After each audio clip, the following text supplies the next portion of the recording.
Ashley Miller, Anchorage, Alaska. Um, part two, my phone died, so you can't like pick up wherever you left off on your recording. At least I don't know how to do it. Um, but what I was saying was, is that guy that was my friend that came over and we ended up sleeping together.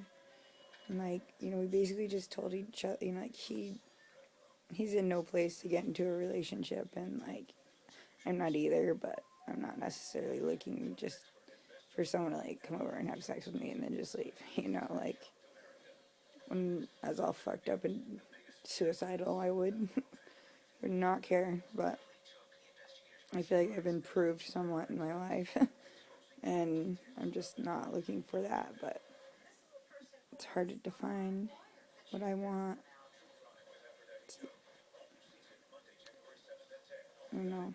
But anyway, so we go to this 24-hour restaurant, and I'm pretty drunk. And I mean, not so drunk that like I'm gonna get kicked out, but definitely feeling it. And I see that guy that I'd slept with like run into the restaurant with some chick, and which is fine. Like, if I had feelings for him, it would definitely bug me. I'm a very jealous girl. Like, if I like you, but which is something I need to work on. But my jealousy issues. But like, don't have feelings for him. But I just thought it was funny because he was like sitting there texting me all night, and I'm drunk. So when I get my phone charged, I'm like, "Hey, what's up? What are you doing?" And he's like, "Oh, I just got done eating with my friends." And then he's like, "How was your day?" Because I told him my friend showed up with some guys. And I was like, "Oh, it was swell. How was yours?" And he was like, "Oh, yeah, two guys, Robert and I can't remember the other name he made up." And I'm like, I can't remember what else I said, but I was like, okay. And he's like, "Oh, I'll make sure to use a condom." I'm like, "Yeah, you too." And he's like, "Oh, yeah, I'll see if any of these dudes here put out." And he's just like making up this huge lie. Like, I've known him since I was 16. Like, it's 12 years. Like, I thought we were friends. I thought we were like honest with each other. And he's sitting here acting like we're dating or something. He's gonna lie to me that he hangs out with other chicks. Like, but it did make me feel bad because I'm like, okay, so here's this little piece of shit married dude that I'm stupid as fuck that messed around with. And then here's another dude that I don't know how to say this. Like, I don't want him to care about me, but it made me feel like shit that no one cares about me, if that makes sense. Like, I don't have anyone in particular that I want to care about me right now. I don't know if that makes sense. But, and it just made me feel dirty. Like,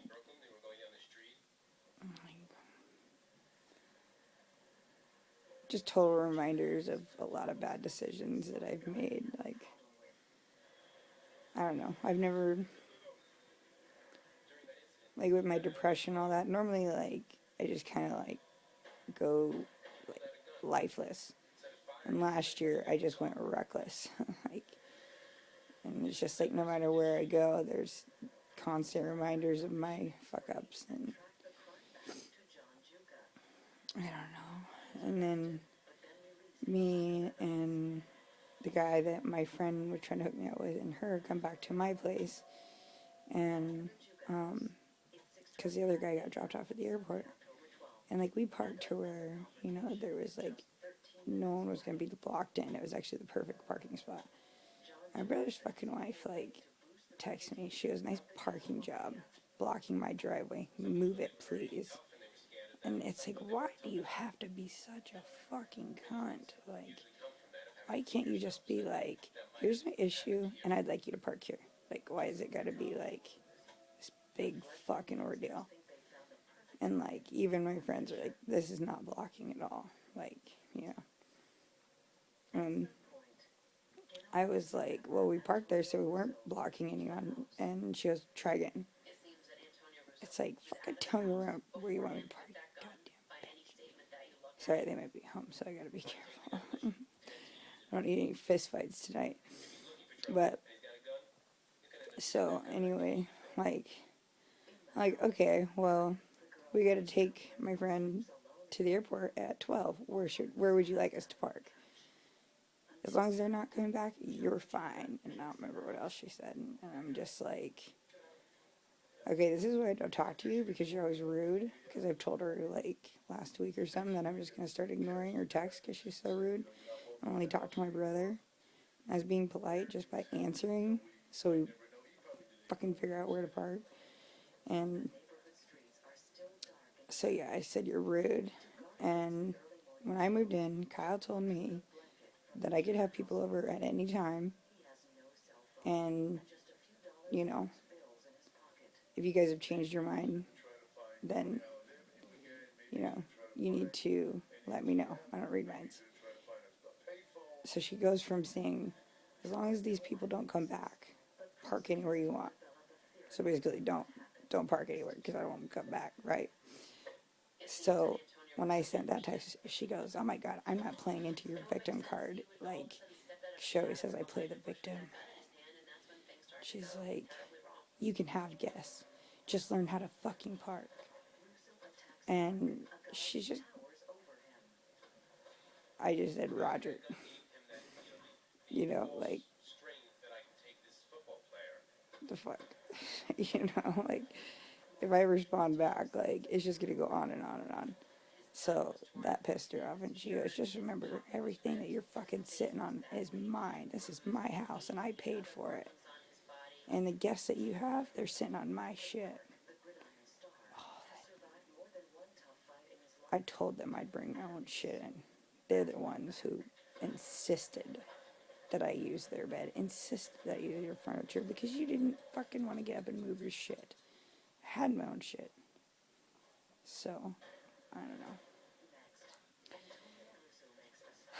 So then, like, my friend leaves, everybody leaves, and I'm definitely drunk, and I'm just sitting there, like, you know, because they told me that I just don't text back, because, like, I don't know that I would have been able to stop texting, because I'm fucking had it up to here with her and her fucking attitude, like, she's unappreciative about everything.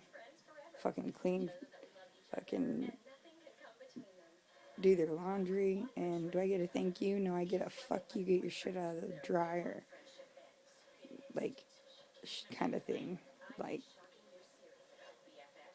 about, just ready to freak the fuck out, and, like, I don't fucking have anywhere to go. Neither of those places have called me back, and I don't know what I'm gonna do. I'm running out of money, like, I'm just tripping. It's been, like, the worst day of my life. Like, I know the alcohol definitely didn't help with the depressed thoughts. I'm mad about that I fucking caved, and seeing that guy pissed me off, and her pissed me off, and, like, now I'm gonna be uncomfortable having friends over, and I don't want to, like, I'm not from Anchorage, like, I don't really have many places to go, and, like, if I have friends, like, I want to hang out with them, I get fucking bored, and so, I don't know. And then my friend Brad, the one that I talked about in my past videos, how he told my ex that I was moving in, and then my ex was, like, all pissed off about it, and, like, telling him that he's probably gonna get me pregnant kind of deal. I was like, as soon as my ex heard that I was gonna go move in with him, he brings his new chick over there, and, like, that just upset me. Like, he knew Brad would tell me, and I just feeling like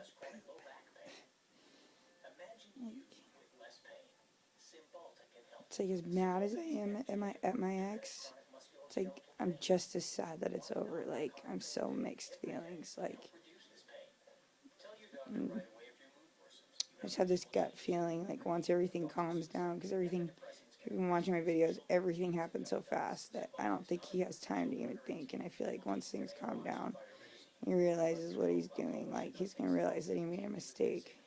Because we got like 7 years behind us, I think. like, to give up for some young girl. Like, he hates young girls.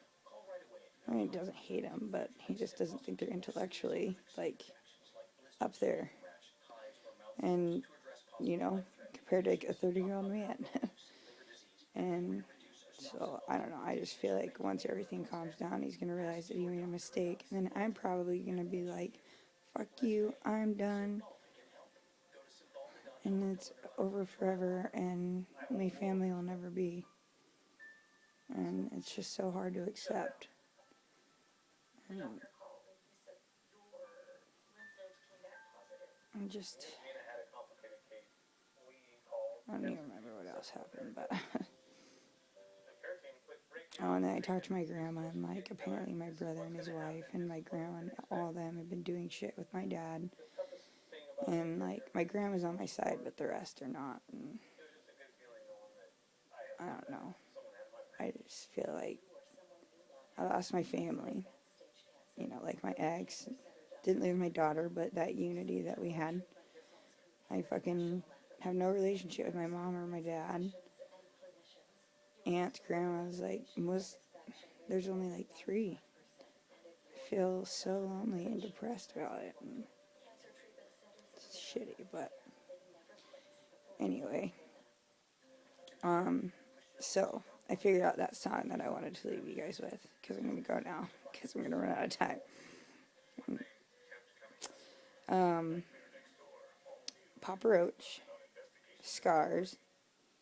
And it reminds me of my mom, because I have, since I was like 7 years old until I was probably about 20, 21, have tried to save her and have sacrificed myself for her.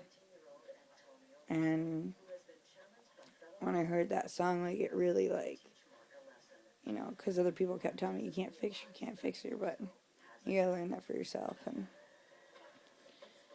like, when I heard that song, I was just like, that's what I gotta do. I admit it, I love her, I care, but I've gotta let go at this time. Like, if she drowns, she drowns. Like, she's drowning me too at this point, and I just can't. And then when I started going through all my shit, I wondered if that's how my ex felt, like, about me. But anyway, most of my songs are probably going to be emotional or like, something of that sort, just because I always use music to relate to how I'm feeling. So maybe I'll try to like find a fun song that I like. Anyway, thanks for listening. If I kept you listening this long, bye.